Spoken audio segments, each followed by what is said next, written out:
كان عليكم رقيبا يا أيها الذين آمنوا اتقوا الله وقولوا قولا سديدا يصلح لكم أعمالكم ويغفر لكم ذنوبكم ومن يطع الله ورسوله فقد فاز فوزا عظيما أما بعد فإن خير الحديث كتاب الله وخير الهدي هدي محمد صلى الله عليه وسلم وشر الأمور محدثاتها وكل محدثة بدعة وكل بدعة ضلالة وكل ضلالة في النار. أعوذ بالله من الشيطان الرجيم. بسم الله الرحمن الرحيم. قاف والقرآن المجيد بل عجبوا أن جاءهم منذر منهم فقال الكافرون هذا شيء عجيب أإذا متنا وكنا ترابا ذلك رجع بعيد قد علمنا ما تنقص الأرض منهم وعندنا كتاب حفيظ بل كذبوا بالحق لما جاءهم فهم في أمر مريج أفلم ينظروا إلى السماء فوقهم كيف بنيناها وزيناها وما لها من فروج والأرض مددناها وألقينا فيها رواسي وأنبتنا فيها من كل زوج بهيج تبصرة وذكرى لكل عبد منيب ونزلنا من السماء ماء مباركا فأنبتنا به جنات وحب الحصيد والنخل باسقات لها طلع نضيد رزقا للعباد وأحيينا به بلدة ميتا كذلك الخروج كذبت قبلهم قوم نوح وأصحاب الرس وثمود وعاد وفرعون وإخوان لوط وأصحاب الأيكة وقوم تبع كل كذب الرسل فحق وعيد أفعينا بالخلق الأول بل هم في لبس من خلق جديد. وقال الله تعالى في موضع آخر وما خلقت الجن والإنس إلا ليعبدون. دینی بھائیوں، بزرگوں، عزیز نوجوانوں، اسلامی ماں اور بہنوں، اللہ تعالیٰ نے ہمیں جو یہ زندگی عطا فرمائی ہے، ہماری جو اس نے تخلیق کر کے یہ جو زندگی دی ہے، اس کا مقصد اس نے بتایا ہے کہ ہم اس لیے پیدا کیے گئے ہیں کہ اس کی عبادت کریں، اس کی بندگی کے لیے پیدا کیے گئے ہیں۔ اور دنیا میں جو اتنے مسائل اور جتنے وسائل ہیں، سورسز ہیں، یہ سب وسائل ہیں، سورسز ہیں۔ یہ اس لیے ہیں کہ تاکہ ہم انہیں استعمال کریں اللہ کی بندگی کے لیے، اللہ کے کلمے کی سربلندی کے لیے۔ ہمارے لیے ضروری ہے کہ ہمارے پاس صحت ہو، ہمارے پاس کھانے پینے کی اشیاء ہوں، ہمارے پاس دوسرے جو وسائل زندگی ہیں وہ موجود ہوں۔ یہ اس لیے تاکہ ہم اللہ تعالیٰ کی عبادت اور بندگی کر سکیں، جیسے اور جس طرح کی استطاعت ہمارے پاس موجود ہو۔ یہ بہت کلیئر کنسپٹ ہے اور یہ بہت واضح بات ہے کہ اللہ تعالیٰ نے ہمیں اپنی بندگی کے لیے پیدا کیا ہے۔ اسی لیے نبی صلی اللہ علیہ وسلم نے ہمیں یہ بات کئی پہلوؤں سے آپ نے سمجھائی ہے۔ آپ صلی اللہ علیہ وسلم جیسے سمجھاتے ہیں کہ اپنی زندگی کو موت سے پہلے غنیمت سمجھو، موت سے پہلے اس زندگی کو غنیمت سمجھو، اس زندگی کا صحیح استعمال کرو۔ بڑھاپے سے پہلے جوانی کو غنیمت سمجھو، جوانی کے اندر جو صلاحیت ہے، جو استطاعت ہے، جو پاور ہے، جو قوت ہے، بڑھاپا آ جانے کے بعد، بڑھاپا غالب آ جانے کے بعد وہ صلاحیت نہیں ہو سکتی جو صلاحیت جوانی میں ہوتی ہے۔ اس طرح کی تفصیل نبی صلی اللہ علیہ وسلم نے ہمیں بتا کر کے ہدایت دی ہے کہ اس زندگی کو، اس زندگی میں جوانی کو، اور اس زندگی میں صحت کو، اور اس زندگی میں اپنے بہتر حالات یعنی تمنگری کو، مالداری کو، اور اسی طرح اس زندگی میں جو کچھ تمہارے پاس وقت ہے اس وقت کو اللہ تعالیٰ کی بندگی اور عبادت کے لیے غنیمت سمجھ کر کے استعمال کرو۔ یہ بات نبی صلی اللہ علیہ وسلم نے نصیحت کرتے ہوئے فرمائی۔ آپ نے نصیحت کرتے ہوئے فرمائی کہ دیکھو، خیال رکھو، ہم میں ہر شخص، ہم میں کا ہر ایک، یعنی ہم آپ سب، چھوٹے بڑے سب، امیر غریب سب، مرد و عورت سب، جوان بوڑھے سب یہ سوچیں کہ ہماری زندگی جو کچھ ہے اس کا ہم کہاں استعمال کرتے ہیں، ہمارا استعمال کہاں ہے۔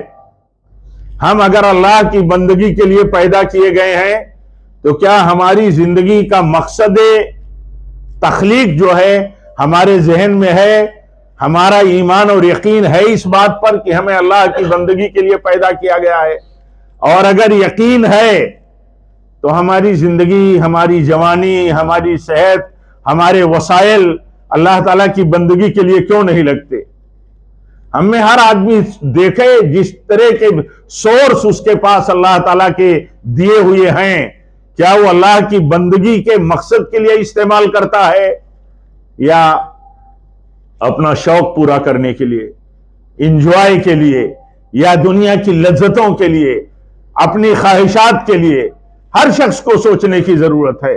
مال ملا ہے تو مال وہ کہاں خرچ کرتا ہے؟ کیا ہے مقصد اس کی زندگی میں اس کے ملے ہوئے مال کے پیچھے؟ مال ذریعہ ہے اللہ کی بندگی کا، اللہ کی رضا کا۔ مال کو خرچ کرنے کے لیے منع نہیں کیا شریعت نے کہ آدمی اپنی ضرورتوں پر نہ خرچ کرے۔ اس کی ضرورتیں جو ہیں وہ بندے کی ضرورت ہے، اللہ خوش ہوتا ہے بندہ اپنی ضرورت پوری کرے، آسانی حاصل کرے اللہ کے دیے ہوئے مال کو استعمال کر کے، لیکن ان ساری آسانیوں کے پیچھے اس کا ذہن یہ کام کرتا ہو کہ یہ ساری آسانیاں اور سہولتیں اور قوت اور صلاحیت جو مال خرچ کر کے ہم حاصل کرتے ہیں، دراصل اس کو ہم لگائیں گے اللہ تعالیٰ کی بندگی کے لیے۔ جن کو اللہ تعالیٰ نے مال دیا ہے تھوڑا یا زیادہ، کیا وہ مال اللہ تعالیٰ کی راہ میں خرچ کر کے عبادت کا تصور رکھتے ہیں؟ ہم میں ہر آدمی کیا یہ تصور رکھتا ہے کہ اللہ تعالیٰ کی راہ میں مال خرچ کرنا یہ عبادت ہے؟ اور مال جب اللہ کی راہ میں خرچ کرنا عبادت ہے تو کیا یہ ہمارا تصور اور یہ کنسپٹ موجود ہے؟ یا موجود ہے تو مضبوط ہے کہ ہم اللہ تعالیٰ کی راہ میں خرچ کریں یہ عبادت ہے؟ یہ مال اللہ نے اسی لیے دیا ہے۔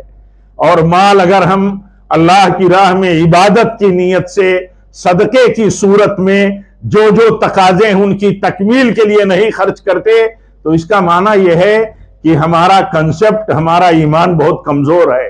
ہمارا ایمان اگر کمزور نہ ہوتا تو آپ یہ بتائیے کہ ہمارے مال کا بیشتر حصہ نمائشوں میں، بیشتر حصہ اسراف میں، بیشتر حصہ انا میں، بیشتر حصہ لوگوں پر برتری اور لوگوں پر اپنی بڑائی اور عظمت کا سکہ جمانے کے خیال میں خرچ ہوتا ہے۔ اور یہ ساری چیزیں تو ہم دیکھتے ہیں، لیکن یہ کم دیکھتے ہیں کہ لوگ اللہ کا دیا ہوا مال اور اللہ کا دیا ہوا سورس، اللہ تعالیٰ کی عظمت اور اللہ تعالیٰ کی بندگی اور اس کے کلمے کی سربلندی کے لیے ایسے ہی خرچ کرتے ہو موقع آنے کے بعد، جیسے موقع آنے کے بعد وہ اپنی زندگی کے مختلف موقعوں پر مختلف پہلوؤں پر خرچ کرتے ہیں۔ ہم خرچ کرتے ہیں، ہمارا سماج، ہم آپ خرچ کرتے ہیں ایسے موقعوں پر جو موقع ہمارے لیے آتے ہیں، زندگی میں آتے رہتے ہیں، وہاں ہم یہ ثابت کرتے ہیں کہ ہمارے پاس دولت ہے، ہمارے پاس سرمایہ ہے، ہمارے پاس سورسز ہیں۔ لیکن جہاں تقاضے آتے ہیں دین کے اور اللہ تعالیٰ کے کلمے کی سربلندی کے اور صدقے کے، وہاں ایسا لگتا ہے کہ ایمان ہمارا کتنا کمزور ہے۔ آج ایمان ہمارا کمزور نہ ہوتا تو ہم بہت ساری مشکلات میں پھنسے ہیں اور بہت سارے فتنوں میں ہیں، بہت سارے فتنوں اور مشکلات میں، اس طرح کہ ہم یہ سمجھتے ہیں کہ یہ سب اللہ کی طرف سے مسلط کی ہوئی مصیبتیں ہیں۔ لیکن اگر ہمارا یہ ایمان ہو کہ یہ مصیبتیں اللہ تعالیٰ اور اپنے فیصلے اللہ تعالیٰ جو ہمارے خلاف ہوتے ہیں اس کی راہ میں صدقہ کرنے سے ٹل جاتے ہیں۔ صدقہ اللہ کی طرف سے فیصلہ کیے ہوئے مصیبتوں کو ٹالتا ہے، یہ ذریعہ ہے، اور یہ عبادت جیسے عبادتوں سے اللہ تعالیٰ بندے کے گناہ کو معاف کرتا ہے، بندے کے خلاف اپنے فیصلے کو اللہ تعالیٰ ٹال دیتا ہے، بندے پر رحم کرتا ہے اللہ تعالیٰ، ایسے ہی اس عبادت کے ذریعے بھی اللہ تعالیٰ بندے کے خلاف، ہمارے آپ کے خلاف جو اس کا فیصلہ ہوتا ہے اس کو ٹال دیتا ہے۔ کبھی کبھی صدقے آنے والی مصیبتوں کو ٹال دیتے ہیں، اور کبھی کبھی یہ صدقے مصیبتوں میں، جیسے بیماری کتنی بڑی مصیبت ہے، دنیا میں امیری سے زیادہ بڑی نعمت صحت کی نعمت ہے، صحت کی نعمت یہ مالداری سے بڑی نعمت ہے، علم کی نعمت دولت کی نعمت سے بڑی نعمت ہے۔ نبی صلی اللہ علیہ وسلم فرماتے ہیں صدقہ کرو، صدقہ سے اپنے بیماروں کا، اپنے اوپر آئی ہوئی بیماریوں کا علاج کرو۔ صدقے سے مصیبتیں ٹلتی ہیں، بلائیں ٹلتی ہیں، اور دنیا میں جب مصیبتیں اور بلائیں آتی ہیں تو آدمی ان بلاؤں کو ٹالنے کے لیے ایمان کس پر رکھتا ہے؟ عام طور پر اس کا یقین کیسے ہوتا ہے؟ دنیا میں آئی ہوئی بلاؤں کو دنیا کے ان عام طریقوں سے ختم کرنے کی کوشش کرتا ہے جو اس کے یہاں رائج ہوتی ہیں، جو ہمارے یہاں رائج ہیں۔ آئی ہوئی بلا کو پیسوں سے ٹالو، یقیناً بلاؤں کو پیسے سے ٹالا جاتا ہے۔ ضرورت پر عزت کے لیے پیسوں کا خرچ کرنا یہ سمجھداروں کی، عقل مندوں کی، یہ سوجھ بوجھ رکھنے والوں کا کام ہے، یہ دین پسندوں کا بھی کام ہے کہ وہ آئی ہوئی مشکلات کو پیسوں کے ذریعے ختم کرنے کی کوشش کریں۔ لیکن اصل میں مصیبتیں اللہ کی طرف سے آتی ہیں، اور مصیبتیں صدقوں کے ذریعے اللہ تعالیٰ ٹالتا ہے، بلائیں اٹھا لیتا ہے۔ اس کے اوپر ایمان اور عقیدہ ہمارا اور آپ کا کتنا ہے؟ تو میں عرض یہ کر رہا تھا کہ اللہ تعالیٰ نے ہمیں پیدا کیا ہے، ہماری جسمانی جسمانی طاقت، ہمارے پاس مالی وسائل، یا ہمارے پاس جو بھی سورسز ہیں، مین پاور ہے، پولیٹیکل پاور ہے، سوشل پاور ہے، جیسی بھی صلاحیتیں، تجربات کی صلاحیتیں ہیں، جو بھی صلاحیتیں اللہ تعالیٰ نے ہمیں دی ہیں، ان صلاحیتوں کو استعمال کرنا اللہ کے دین کو، اللہ کے کلمے کو مضبوط کرنے کے لیے، وسائل بندگی کی فراہمی کے لیے، یہ ہماری ذمہ داری ہے، ہماری یہ ذمہ داری ہے۔ اسی لیے نبی صلی اللہ علیہ وسلم نے فرمایا، کہا دیکھو قیامت کے دن اللہ کے سامنے جب بندہ حاضر ہوگا تو اس کے قدم ہل نہیں سکیں گے، ہلا نہیں پائے گا بندہ اپنا قدم، اپنے دونوں قدم وہ ہلا نہیں پائے گا جب تک کہ اللہ تعالی کی طرف سے 5 سوالوں کا جواب نہ دے دے۔ ان میں ایک سوال یہ ہوگا کہ یہ زندگی جو ملی تھی، اس کو یہ عمر جو ملی تھی، اس کو کہاں لگا دیا؟ کہاں لگا دیا اس عمر کو؟ جوانی جو ملی تھی، یہ جوانی کہاں گلا دیا؟ کہاں کھپا دیا جوانی کو؟ ہم میں ہر آدمی سوچے، ہر شخص سوچے، عمر کے چاہے جس مرحلے میں ہو یا جوانی کے مرحلے میں ہو، مرد ہو یا عورت، ہم میں ہر آدمی سوچے نبی صلی اللہ علیہ وسلم کی طرف سے دی ہوئی اس نصیحت اور اس ہدایت پر غور کرتے ہوئے کہ اللہ کے سامنے جب بندہ قیامت کے دن حاضر کیا جائے گا تو ہل نہیں پائے گا جب تک کہ ان سوالوں کا جواب نہ دے دے۔ کہاں زندگی گزر رہی ہے؟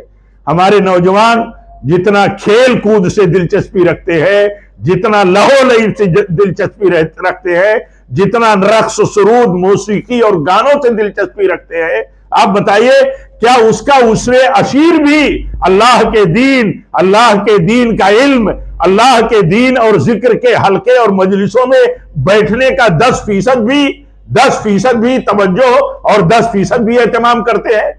نہیں کرتے۔ عام لوگوں کی حالت ہے کہ انہیں کوئی پرواہ نہیں۔ جب ہمیں اللہ کے دین کا اور اسی طرح اس کے علم کا اور اس کی بندگی کی کوئی پرواہ نہیں، تو آپ بتائیے نتیجہ کیا ہوگا؟ رقص و سرود میں اور اس ماحول میں انجوائے لینے والوں کا ذہن کیسے بنتا ہے؟ ان کا ذہن بے دینی کا بنتا ہے، ان کا ذہن آزادی کا بنتا ہے، ان کا ذہن انہی کی طرح بنتا ہے جن کو وہ اپنا آئیڈیل زندگی میں لے کر کے چلتے ہیں اور جن کے پیچھے وہ ریجھتے ہیں، جن کو لائک کرتے ہیں۔ نتیجہ کیا ہوتا ہے؟ نتیجہ یہ ہوتا ہے کہ وہ مسلمان ہوتے ہیں، وہ ٹیکے لگاتے ہیں، وہ غیر مسلموں کے مذہبی تہواروں میں شرکت کرتے ہیں۔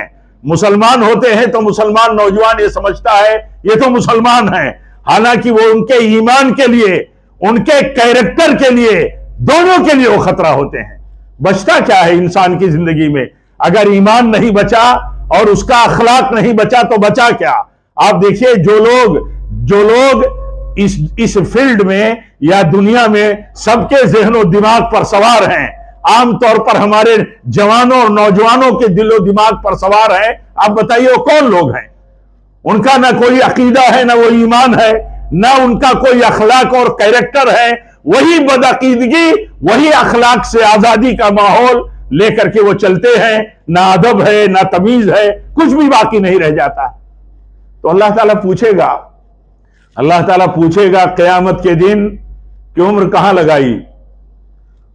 لگائی؟ ہم میں ہر آدمی جس عمر تک پہنچا ہے وہ دیکھے۔ اللہ تعالیٰ مجھے آپ سب کو، ہر چھوٹے بڑے کو غور کرنے کی توفیق دے، فکر کرنے کی توفیق دے، احتساب کرنے کی توفیق دے، یعنی حساب کرنے کی توفیق دے کہ ہماری زندگی اب تک کہاں گزری ہے، ہمارے پاس اب تک جو مال آیا ہے وہ خرچ کہاں ہوا ہے، ہماری جوانی جو ہے وہ کہاں لگی ہے یا کہاں لگ رہی ہے۔ آپ سوچئے ایسے بھی جوان تھے جو ہمارے جوانوں کے لیے نمونہ ہیں کہ وہ اللہ کے اتنے فرمانبردار تھے۔ شادی ہوئی ہے، دلہن گھر میں آئی ہے، اللہ کی راہ میں اسلام کے لیے محاذ پر جہاد کے لیے نکلنا ہے، تو انہیں اس کی پرواہ نہیں ہے کہ بیوی ہے، نوجوان ہے، دلہن ہے، اس سے بڑا تقاضا ہے اللہ کی راہ میں جہاد کا، تو اللہ کی راہ میں جہاد کو نکل جاتے ہیں۔ بیوی کی محبت غالب آتی ہے تو اللہ کے نبی سے اجازت مانگتے ہیں۔ اللہ کے نبی بڑے شفیق تھے، بڑے مہربان تھے، آپ اجازت دیتے ہیں، آتے ہیں جب گھر اپنی بیوی اور اپنی دلہن کی محبت میں، تو دیکھتے ہیں کہ وہ تو باہر کھڑی ہے، تو انہیں برداشت نہیں ہوتا۔ بہت مشہور واقعہ ہے، دیکھیے انہیں برداشت نہیں ہوتا۔ اسلام کے خلاف، اسلامی آداب کے خلاف، اسلام کے کیریکٹر کے خلاف، اسلام کے نظام پردہ کے خلاف ایک عورت، ایک خاتون، ایک بیوی جو بحیثیت دلہن ہے ابھی گھر میں، وہ باہر کھڑی ہے، انہیں برداشت نہیں ہوتا۔ آج ہم دیکھیں، ہمارے نوجوان دیکھیں کہ وہ کس سوچ اور کس سمت میں چل رہے ہیں، کیا راستہ ہے ہمارا، انہیں برداشت نہیں ہوتا اور وہ ارادہ کر لیتے ہیں بہت ہی خطرناک۔ تو دلہن کہتی ہے کہ میں سمجھ سکتی ہوں آپ کی غیرت اور اسلام کے تقاضے غیرت کو، لیکن میں گھر سے جو باہر ہوں تو گھر میں سانپ ہے، آپ گھر میں دیکھیے تو میں گھر میں کیسے رہ سکتی ہوں۔ یہ زندگی تھی ان کی۔ آپ دیکھیے دنیا میں ہمیں اللہ تعالیٰ نے زینت کے ساتھ لباس پہننے سے نہیں منع کیا، زینت اور آرائش کا گھر بنانے سے نہیں منع کیا، حسن اور خوبصورتی کے وسائل استعمال کرنے سے نہیں منع کیا، اور جو کچھ اللہ تعالیٰ نے وسائل دیے ہیں ان وسائل کو جائز ڈھنگ سے استعمال کر کے زندگی کے اندر اپنے معیار کو قائم کر کے چلنے سے منع نہیں کیا، وسعتوں سے نہیں منع کیا، تنگی سے وسعت کو پسند کیا کہ اللہ تعالیٰ چاہتا ہے میرا بندہ وسعت میں رہے، کشادگی میں رہے، بہت اچھی بات ہے، اس کو سعادت کہا گیا۔ لیکن یہ کہ اسی لیے زندگی ہے، سارے سورسز اللہ کے دیے ہوئے اسی لیے ہے، یہ جوانی اسی لیے ہے۔ میرے بھائیوں، یہ ساری چیزیں استعمال کریں اللہ تعالیٰ کا شکر ادا کرتے ہوئے، اظہار نعمت الہی کے لیے۔ یہ رب العالمین کی دی ہوئی نعمتیں ہیں، ان کو استعمال کرتا ہوں، بتاتا ہوں ھذا من فضل ربی، ھذا من فضل ربی، یہ میرے رب کا فضل ہے کہ رب العالمین نے اتنا سب کچھ ہمیں دیا ہے۔ لیکن رب العالمین کے فضل کو ماننے والا یقین کے ساتھ، صحیح کنسپٹ کے ساتھ، صحیح سوچ کے ساتھ اللہ تعالیٰ کے دین کے ان تقاضوں کو جو وہ اپنے سورسز کو اپنے لیے استعمال کرتا ہے، اللہ کے حکم کے مطابق دین کے تقاضوں کو کبھی چھوڑ نہیں سکتا، کبھی نہیں چھوڑ سکتا، کبھی نہیں چھوڑ سکتا۔ اللہ تعالیٰ کے تقاضوں سے کبھی بھی وہ مطلب اعراض نہیں کر سکتا کہ اللہ کا حکم ہے۔ اسی لیے میرے بھائیوں، ہم سب کو خیال رکھنا چاہیے، ہمیں اس بات کا خیال رکھنا چاہیے کہ یہ زندگی جو ہماری گزر رہی ہے، اتنی گزر گئی، کہاں لگا دی ہم نے، کہاں لگا دی؟ شیطان تو ہمیں ہمارے لیے زینت بنا دیتا ہے، ہمارے لیے کشش بنا دیتا ہے، کشش۔ جب بھی کوئی چیز ہمارے دماغ میں، ہمارے دل میں کشش پیدا کر دے، کھنچ جائیں ہم، کسی چیز کی طرف آدمی کھنچتا چلا جاتا ہے، تو اسے دیکھنا چاہیے کہ کہیں شیطان نے اس چیز کو ہمارے لیے خوبصورت تو نہیں بنا دیا، مزین تو نہیں بنا دیا۔ شیطان تو وہی ہے، شیطان تو وہی ہے، اور اللہ تعالیٰ کا نظامی امتحان تو وہی ہے۔ ایک عورت نکلتی ہے، بے پردہ ہوتی ہے، جوان ہوتی ہے، دیکھیے نظر کتنی تیزی کے ساتھ اس کا پیچھا کرتی ہے، اس کے اوپر جا کر کے ٹکتی ہے۔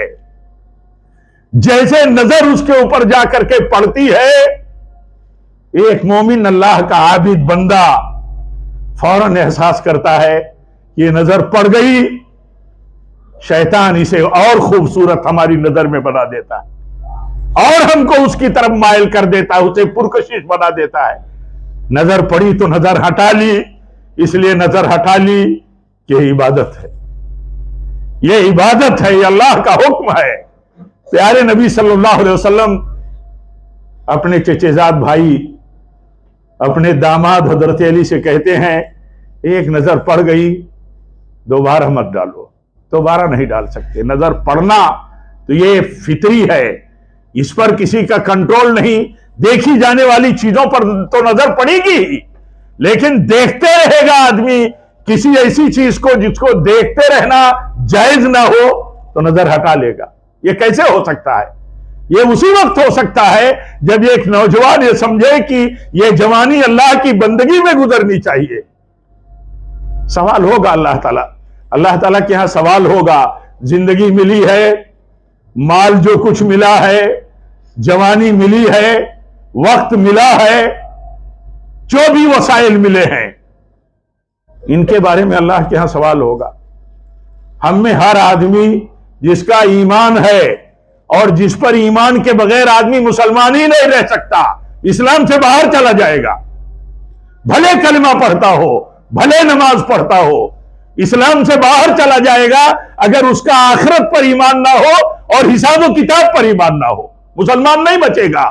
بھلے مسلمان کی شکل میں ہو، اسلام کا نمائندہ سمجھتا ہو، نماز روزے زکوٰۃ حج کی پابندی کرتا ہو، لیکن اگر وہ آخرت پر ایمان نہیں رکھتا، حساب و کتاب پر ایمان نہیں رکھتا، جنت و جہنم پر ایمان نہیں رکھتا، تو ایسے ہی وہ اسلام سے باہر ہو جائے گا جیسے اسلام سے باہر غیر مسلم ہے، ملت اسلامیہ سے باہر چلا جائے گا۔ ہمارا ایمان ہے، ہمارا ایمان ہونا چاہیے کہ اللہ کے ہم سے پوچھا جائے گا۔ ہم ہل نہیں سکتے اللہ کے سامنے سے جب تک ہم جواب نہ دے دیں۔ کیا جواب دیں گے؟ یہ جوانی، یہ ہماری عمر جن فتنوں کے پیچھے گزر رہی ہے. آپ دیکھیے کتنے لوگ نظر آتے ہیں، کتنے لوگ نظر آتے ہیں دینی حلقوں میں، اجتماعات میں، درس میں، اور اسی طرح دین کی مجلسوں میں کتنے لوگ نظر آتے ہیں. لیکن کھیل کود کے موقعوں پر، کھیل کود کے مقام اور گراؤنڈ میں آپ جا کر کے دیکھیے، ایسا لگتا ہے کہ ساری صلاحیتیں اور سارا موت نوجوانوں کا سب اسی کے پیچھے لگا ہوا ہے. دین اسی لیے زندگی سے نکلتا جا رہا ہے. عقیدوں کا پتہ نہیں ہے، پتہ ہی نہیں. اکثر لوگوں کو پتہ نہیں. جو لوگ اپنے آپ کو اہل توحید اور اہل عقیدہ کہتے ہیں، ان میں بھی اکثریت کو پتہ نہیں کہ عقیدہ کیا ہے، نہیں پتہ ہے. اسی لیے اسلام کے نواقص بھی آتے ہیں اس کی زندگی میں، یعنی اسلام کو توڑ دینے والے عمل، تو اسے پتہ بھی نہیں ہوتا. لیکن یہ عذر اللہ تعالیٰ کے ہاں قبول نہیں ہوگا. یہ عذر اللہ کے ہاں قبول نہیں ہوگا کہ اسے پتہ ہی نہیں تھا، اسی لیے کفر کیا، شرک کیا. کیا یہ کافی ہوگا؟ اگر یہ کافی ہوگا تو اس شخص کے بارے میں آپ کیا کہیں گے جس کو ایک مکھی کی وجہ سے جہنم میں ڈال دیا گیا؟ اس نے سمجھا یہ مکھی چڑھا دینا کون سی بڑی بات، اس نے یہی تو سمجھا، بڑی بات نہیں سمجھا. بڑی بات نہیں سمجھا تو وہ بڑی بات تھی تو اس کی معلومات کیوں نہیں لی؟ دنیا کے معلومات اور دنیا کے مسائل پر اس کو گہری نظر ہے، ایکسپرٹ ہے. دنیا کے جس سبجیکٹ پر بات کرنا ہو تو ایک نوجوان بات کرے گا تو پتا چلے گا یہ کتنا ماہر ہے. حدیث میں آتا ہے اللہ تعالیٰ کا غضب ہوتا ہے، غضب اس شخص کے اوپر جو دنیا کے مسائل میں، دنیا کے ایشوز میں، دنیا کے معاملات میں بڑا ایکسپرٹ ہے، اور جو دین اور آخرت کے مسائل ہیں ان میں غافل ہے. اسے وضو کا بھی طریقہ نہیں معلوم صحیح ڈھنگ سے، اسے نماز کا طریقہ بھی نہیں معلوم، اسے عبادت کا طریقہ نہیں معلوم، اسے اللہ تعالیٰ اور اس کے رسول کے حکم کے جو احکام ہیں، جو تقاضے ہیں، ان کا پتہ نہیں. آپ سوچئے صحابہ کرام کیسے تھے. ان کو اتنی فکر ہوتی تھی کہ اگر کوئی بات دل میں کھٹکتی تھی تو اس کھٹکنے والی بات کے بارے میں بھی معلومات کر لیتے تھے کہ یہ دل میں بات کھٹکتی ہے یا رسول اللہ صلی اللہ علیہ وسلم تو کیا یہ صحیح ہے یا غلط ہے. آپ بتائیے، اتنی فکر ہوتی تھی، اتنی فکر ہوتی تھی کہ دل میں کھٹکنے والی بات. جیسے ایک صحابی رسول ہیں، کہتے ہیں مجھے اللہ نے مال دیا ہے، میں خرچ کرتا ہوں جن کے اوپر، تو میرے دل میں احساس پیدا ہوتا ہے کہ میں جس پر خرچ کرتا ہوں اس سے بہتر ہوں. مجھے اپنی فضیلت کا، اپنی برتری کا، اپنی بڑائی کا احساس ہوتا ہے. ایسا سمجھ لیجیے، اپنی بڑائی کا یہ احساس پیدا ہوتا ہے تو اس احساس کے بارے میں سوال کر لیتے ہیں کہ کیا ایسا خیال پیدا ہونا صحیح ہے یا رسول اللہ صلی اللہ علیہ وسلم؟ تو آپ اس کے بارے میں بتا دیتے ہیں کہ نہیں، یہ احساس مت پیدا کرو. یہ احساس پیدا ہو تو دباؤ کہ اللہ کا فضل ہے، یہ اللہ کا دیا ہوا سورس ہے، اور ہمارے پاس جو مال ہے اس میں حقداروں کا حق ہے، اور جب ہم حقداروں پر خرچ کرتے ہیں تو لوگ ہمارے حق میں دعا کرتے ہیں، اور جب دعائیں کرتے ہیں تو اللہ تعالیٰ مزید برکت دیتا ہے. آپ سوچئے، عرض کرنے کا مطلب یہ ہے کہ ایک زندگی جو ہمیں اللہ تعالیٰ نے دی ہے، یا زندگی میں جو جوانی ملی ہے، یا زندگی میں جو کچھ اللہ نے سورسز اور وسائل ہمارے ہاتھ میں دیے ہیں، یا جو کچھ ہمیں وقت ملا ہے، اس کے بارے میں ہم سوچیں کہ ہم انہیں کہاں استعمال کرتے ہیں. ان کا استعمال ہم نے اب تک جو کیا صحیح کیا؟ نہیں کیا صحیح. شیطان ہمیں بہکا ڈالا، شیطان ہمیں اصل بندگی اور فرما برداری کی ٹریک سے ہٹا دیا.